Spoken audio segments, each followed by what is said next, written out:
I'll try to summarize the initial questions. It was just very, very interesting. There were three startups. So UpCircle's here in Zurich, and I was familiar with what they were doing in terms of, sorting and recycling and doing sensor camera to try to improve plastics recycling in particular. But then they have another robotics initiative, which is about cleaning, yeah, extracting pollution from rivers. So it's basically river cleanup. Um, and that was interesting because in both cases, you have this issue of a very messy, heterogeneous input, which you probably won't know how to deal with. And then you have robotic arms, and as I understood, suction cups and that sort of thing, but it's not so easy. So it's very difficult environments. Um, that group, they were kind of have a similar technology, and I don't know the details between the two, but the I would say North American equivalent Glacier, they seem to be doing something, quite similar in terms of trying to, sort and extract components and materials out of the recycling streams. So it was quite interesting on what they're doing. The other startup is has an abbreviation, but it's AUAR. Basically, they're a UK Belgian based robotics group that is there to help build sustainable timber construction, predominantly in housing. And it's quite interesting because they can reduce the increase material efficiency, reduce time. There are many, many aspects. And because, if you're not aware, that many places such as the UK in 2022, they announced that all buildings need to be net zero. This is going to mean that, having this advantage, the robotics advantage, that will mean that they will, have some players that will be able to make it and others that won't. Um, I was quite interesting in terms of the first questions, in terms of how they're scaling up. So you can imagine if we begin with UpCircle, um, they when they talk about their river cleanup, that is really a foundation and nonprofit play, which is great. There's always room for this. With UpCircle and Glacier, because they're working with, I would say more, yeah, just I would conservative recycling companies. It's not so easy to work with them, and they spend a lot of time with education, and trying to make them understand that robotics can actually improve employment opportunities. In fact, increase them and make it less dangerous. And that was similar to AUAR, the timber group. It was quite impressive how they were saying that when they're constructing housing, the average demographic is that the guys working on building the houses are 60 plus, whereas they need to bring in the younger generations. And so this is a great employment opportunity for them. And they were mentioning that they could train them in 30 minutes on basically what they're doing, and then they can give them a diversified job, where they can, for instance, they don't have to be doing the boring stuff anymore and the unsafe stuff. So it becomes much more interesting because that has been also a question. How are you going to replace our jobs with your robotic arms? So it's a very interesting social question also, and it doesn't seem that there's any risk of this. In fact, I think it will just improve the job market. Um, I think some other findings, and I'll look at it, are we spoke about regulations, and it's a good time for both markets. There's this when you talk about waste, I think there's the extended producer responsibility. And when you talk about, again, this net zero housing issue and trying to use more regenerative materials. So timber is quite sought after. I mean, Patrick, you might know that, here where we are in Lausanne, they're building a very big new buildings, if they can get all the funding, called the Ecotope, and that will be 100% timber based because it is, obviously much better for the planet than concrete. So it's great to see that robotics can focus on this, and they have an AI platform and things to work in this. Um, in the end, I think maybe I'll just mention that I'm it was very impressive how well these startups are doing. The founders were very well spoken. And they unfortunately Glacier had to leave. When we asked the question about if they're hiring, they are, at least the Upcircle one and the AUAR. They're both they AUR just finished a seed round of I think 2 million. So this is where I think this network is so crucial for putting in, the jobs, skilled jobs that are going to happen imminently. And yeah, hopefully we can make all those connections, or you can make all those connections to have it happen. I'll stop here to let Minghui complete, and I'll see if there's anything that's missing. Thanks, Cara, and thanks everyone. Yes, we had a very good, very nice discussion, and I particularly checked several technical perspectives. For example, I asked a startup company, "What do you think is one of the most challenging part, and what they need from our robotics engineer researchers to do?" And I think they particularly highlight the manipulation and also robotic hand design, because currently they think that we still need to improve the gripper such that it can do some work that faster, accurate manipulation different objects and doing different types of the task. I think the current level of the robotic hand is not so flexible enough to handle a large variety of different types of the jobs as a human hand. So this is one thing that we get. And the other thing we get is that probably the customization cost is a little bit high. Based on my understanding is that when we have all the technologies there, we have robotics, we have sensors, we have technology algorithms, but how to fit everything technology to one particular environment that they are working in and do particular tasks that they are interested in. So from the general techniques to some customization for different working environment, it's not trivial. You need a lot of effort to building, customization, design, tuning, and it's not easy to adapt to different environmental. So that probably is another thing that as robotics researchers and engineering, we're trying to hopefully in the future our robotics techniques could be more flexible, can be easily adapt to different working domains. Yeah, I think that's very good feedback from the technical perspective. And I also asked about whether there is any potential impact to the labor force, whether they're worrying about whether the robot is trying to replace human jobs. And all of them mentioned no. Actually, there are a lot of work that robot can do. Actually, they're not competing with the human workers. Instead, they're trying to increase efficiency to make more jobs, because if it's more efficient, there will be more business models, more companies working in this domain. They're trying to make this one, the working environment also will be much better, especially for some recycling companies. There is another issue that I get is that the reliability of the robotic system is kind of sometimes it's not as high as they expect. They may need to put a lot of money and also expert skill workers to do some, for example, checking, and sometimes it has to take some time, kind of a little bit long to fix them, to find the issue, to fix them and make it work again. So that's probably another one that we need skilled workers to that is very familiar with robotics. So this makes me rethink that in the future whether our robotics interface can be more user friendly, such that they can use it very easily, and also detection can inspect very easily. For example, there is any errors, and we can have a systematic system that can check where is the errors, what is the issues, and how to do the repair and the maintenance of the whole robotic system for the particularly customized working environments.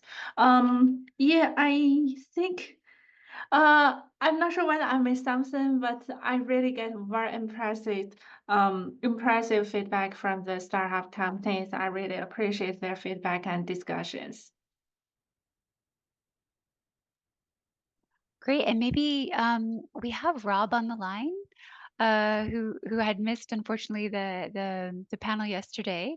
So Rob, I was mentioning that maybe we could just, I know, do you mind, especially if people are joining us here, to just say a quick snippet about your company and what you're doing with robotics and how you're addressing climate, what aspect of climate you're addressing?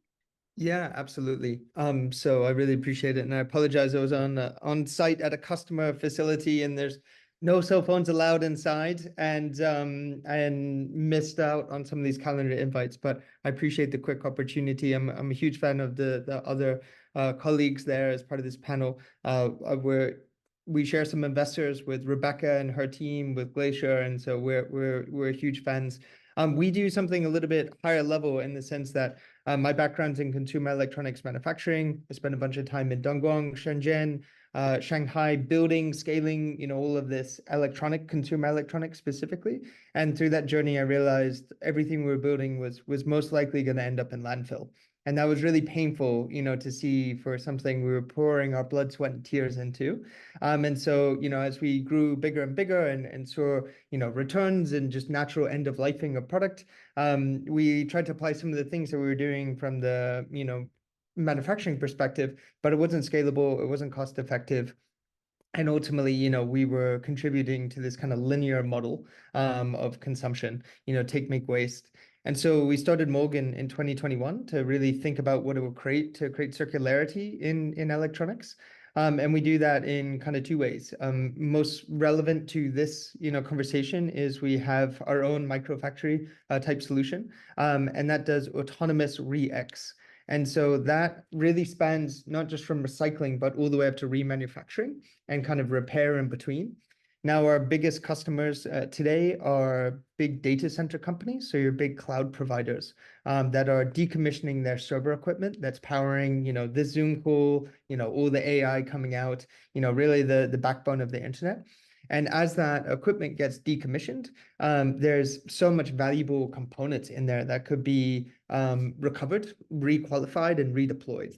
And so our systems automate that process. So it is a high precision, non-destructive disassembly process where, again, we have a unique balance of working with human-based workforces, where we have racks of servers that are being decabled because we find people are faster at decabling, the thousands of cables, the internet cables. But then they bring the big racks to our machines, and then they suddenly they scan, they start pulling racks out, the servers out of the racks, and then we do this, high precision, non-destructive circular processing. And we like to think of it more as circular manufacturing rather than just recycling or reuse, because ultimately what we find from an economic perspective, at least in our field, when it comes to e-waste, if we can redeploy with high degree of confidence, requalification, like we would in a manufacturing process, the economics are so much more compelling. And that can also offset some of the things that maybe are going to be a little bit more margin constraint when you think about that plastic side of things. And ultimately, only about 17% of electronics get recycled. It's one of the fastest waste streams that we have today, one of the most impactful. There's about $57 billion of uncaptured value in terms of the critical materials, precious metals that are being landfilled today. And so it's almost a 10x or order of magnitude increase that we need to do to really hit 100% circularity. The other smaller part of our business is around designing for automation and circularity. And we've actually found we can use some of the same core technology that drives our automation. We can throw into CAD systems through plugin and create that design process where in design, you're designing for automation, seeing the automated assembly, disassembly, through kind of the CAD plugins. And that has such a big win long term, because while we're dealing with what's in market today and being decommissioned today, we can significantly make our lives easier in 5 to 7 years if we're designing for this. And there we also work with companies like Dell and HP. If you've seen Concept Luna, this is a completely new laptop design that can be disassembled in less than 60 seconds by both people and robots. And you find little interesting, carryovers where you're designing for both those use cases. But yeah, I love what's going on here on the Climate Robotics Summit. I really appreciate the opportunity to share, and I apologize I wasn't part of what sounded like a fantastic conversation yesterday. No worries, Rob. I'm curious. We did ask the panelists this in terms of regulation. So I know the Basel Convention, for instance, because I've actually worked a bit on e-waste in Africa, and humanitarian context, there's a ton of e-waste, and there's a lot going on, but the recycling facilities are really incredibly limited, only in certain countries even. So, and does that mean that everything needs to be sent to, to Europe, or how are regulations kind of molding your work and where you're scaling up, and are you able to adapt to where the e-waste, or to where waste is, basically? Yeah, absolutely. No, it's a fantastic question. So I think the things like Basel Convention do keep things tighter in local markets.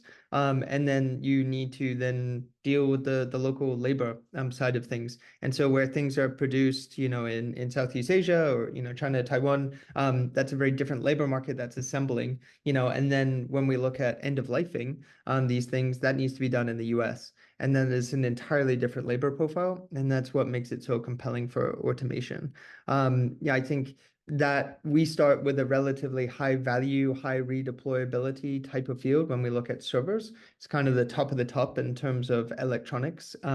However, we want to lower the cost of our technology and further democratize it, get a bigger install base where we can start to get into what I think is that more problematic kind of mid-tier electronics. Kind of starting with laptops, going all the way down to kind of MP3 players. And, we even see things all the way down into kind of the vape pens and, the tremendous amount of waste that these tiny little electronic devices that have small batteries and PCBAs that are just, there's really no reasonable or responsible way of disposal today. The reality is we need to kind of cut our teeth and grow and build our maturity around our technology in these higher margin, better collection processed type things. But then the goal is to ultimately distribute this. And we work with a lot of the global 100 companies. And so it's about deploying our solutions globally to meet all the local needs so that we can create these local circular economies. Fantastic. Thank you. Minghui, do you have any questions? Yes, I do have some questions because I work on the e-waste disassemble using some robotics for a while, and it's a very challenge problem. And we also really think that if the product can be designed such as more easier to disassemble and recycling, that will be fantastic. But I realize currently there probably is a gap between robotics people and the product design people, especially the design for remanufacturing people. So I was wondering whether you have any suggestion or quick ideas how to build the connection between the robotics people who work on the disassemble side and also the people who design for the product, such that we can probably sit together to see, okay, probably we should follow those design guideline, or those types of the design guideline will be easier for the robots to disassemble. And I'm asking this question because when we're trying to disassemble, for example, batteries of the used cell phones, and before that's running the remaining, we realize that actually the batteries or something else is glued together. It's very hard robot to separate, even for humans, very hard to separate. So do you have any suggestions, insights how to build the connection and how to move this direction forward? Yeah, it's such a fantastic question. And that really is almost the premise of Moog. It's can we provide the tools and infrastructure to bridge that gap? We found that we ultimately have to produce the automation product itself, because then we have the a priori knowledge of what can then be used in the design cycle. And, when you ask people why they build things the way that they do, it's because those are the tools and infrastructure they have in their factories. So you need to enable them with these better tools and infrastructure that they can then leverage in their design process. What we're ultimately trying to do is build plugins onto those main CAD type programs where your product designers are. And that's more of our background is designing new product. And so using that plugin technology that uses our Moog assembly intelligence effectively, you can do the trade-off analysis and then see in simulation your assembly and disassembly on Moog microfactories. Instead of just creating a design and then kind of throwing it over the proverbial wall to your manufacturing team, and then completely going from scratch. And there's a much needed connection. And that is part of our kind of core technology that we call assembly intelligence. And it's that mutual understanding between those two parts. I think 3 years ago, not many people were thinking about this, but over the course of Moog's history, we are now inundated with opportunity for this type of redesign as well as automation. And we enter the workstream in both ways. People sometimes say, I have X number of units that need to be processed annually. How can you do this with your robots? As we dive into it, we can start suggesting design changes on, hey, if you do this, we might be able to recover these X, Y, Z new materials or at a lower cost or a higher speed.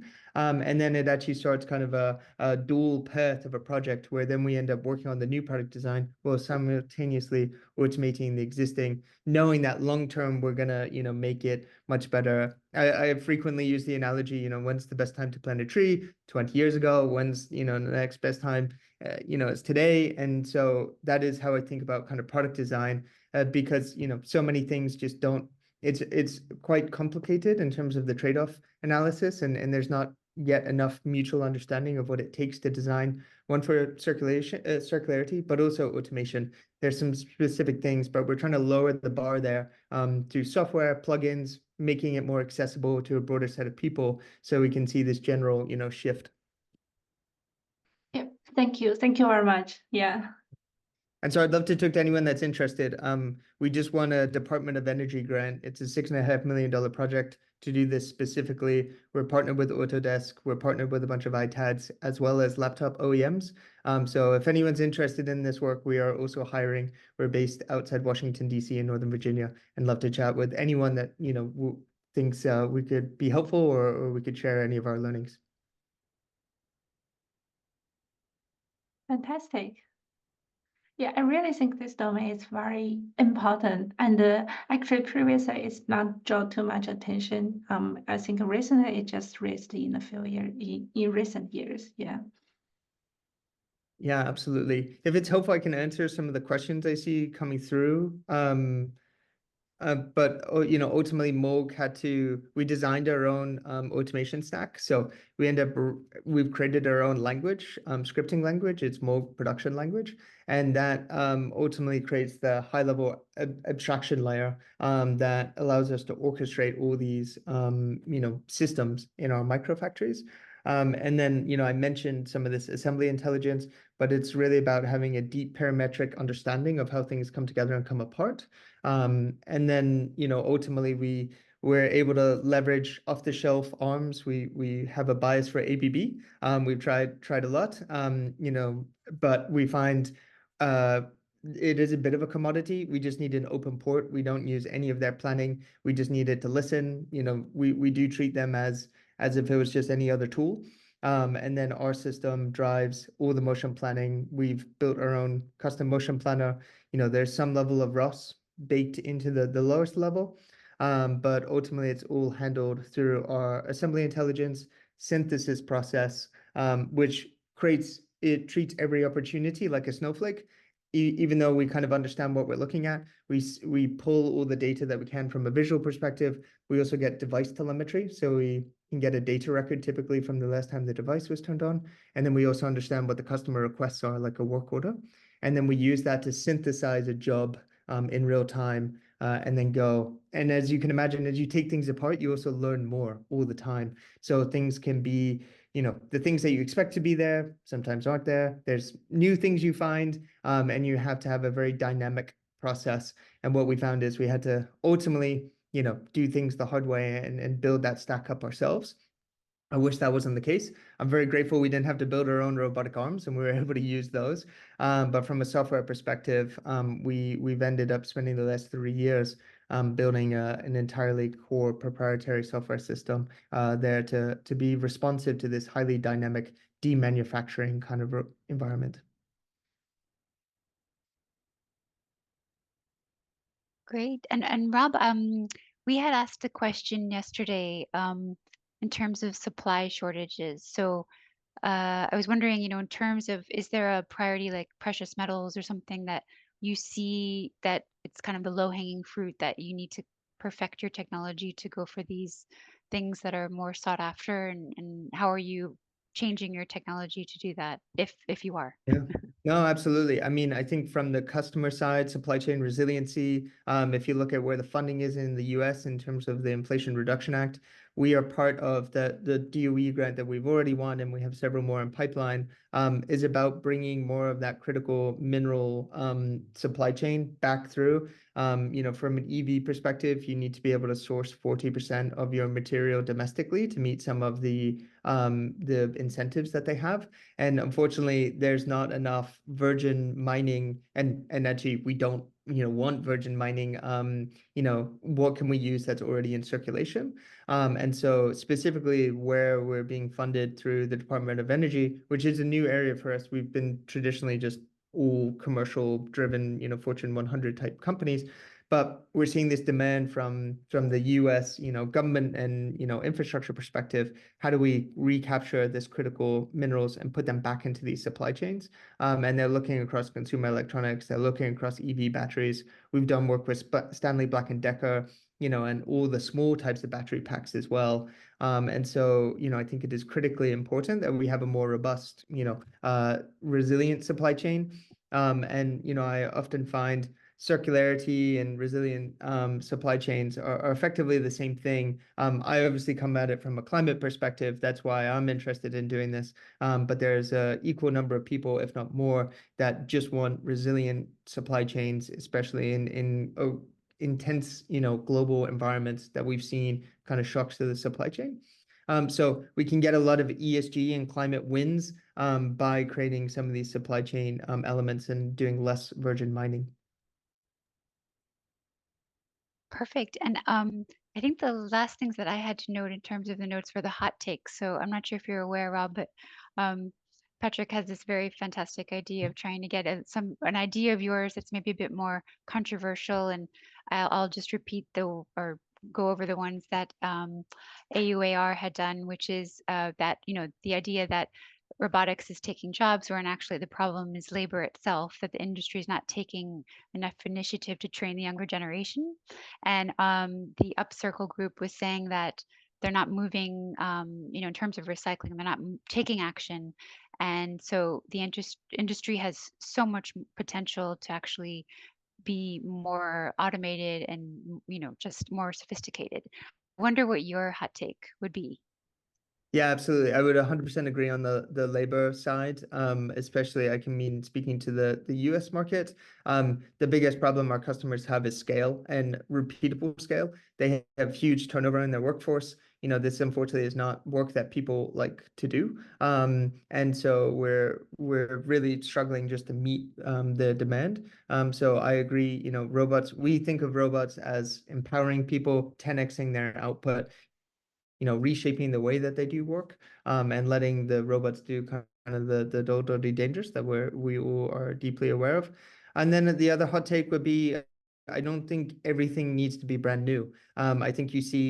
I think there's amazing opportunity for redeployment, using what's already in situ. I think finding that balance of, using where you do need the highest, newest performing things, but what else can you balance that from a component standpoint when you're building things, and find these circular opportunities, because they're going to be more cost effective, they're going to be lower carbon, and often, there's great wins to be had there across the board. So just thinking about how you can create your own circularity, and we're all focused on getting these systems out so quickly, and I know it's so hard just to build things in general and get them out into the world, but take 1 second or give me a call, and think about how maybe some of your robot systems need to be long-term maintenance and what happens at end of life, and what opportunities you can have there. I will happily to offer any of my time up to anyone that's interested in that, because we're learning so much every day, and we want to be able to share that, because I think it's so critically important. We can't just be building all these amazing robots and then them end up in landfill.